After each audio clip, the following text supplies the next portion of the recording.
नमस्कार सम्पूर्णमा म शब्द साहित्य प्रेमी चन्द आज विशेष गरी जेठ 21 गते जातीय छुवाछुत उन्मूलन दिवसको सम्पूर्णमा शुभकामना भन्न चाहन्छु। म चन्द्रको तर्फबाट हुन्छ। म विशेष गरी एउटा मुक्तक वाचन गर्नेछु।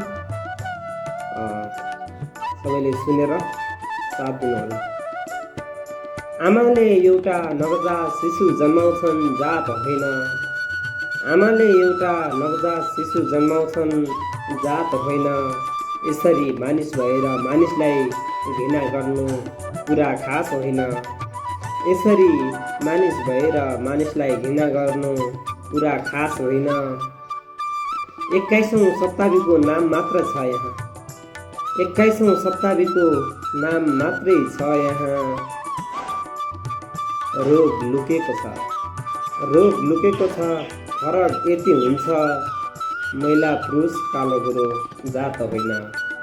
फरक यति हुन्छ, महिला पुरुष कालो गोरो जात होइन।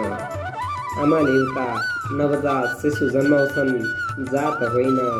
आमाले एउटा नवजात शिशु जन्माउँछन् जात होइन। धन्यवाद। सम्पूर्णमा शुभकामना व्यक्त गर्न चाहन्छौँ। सम्पूर्ण यस देशमा रहनुहुने सम्पूर्ण आमा बुवा दाजुभाइ तथा दिदीबहिनीहरूमा आज पर्न गएको जातीय छुवाछुत उन्मूलन दिवसको सम्पूर्णमा शुभकामना व्यक्त गर्दछु।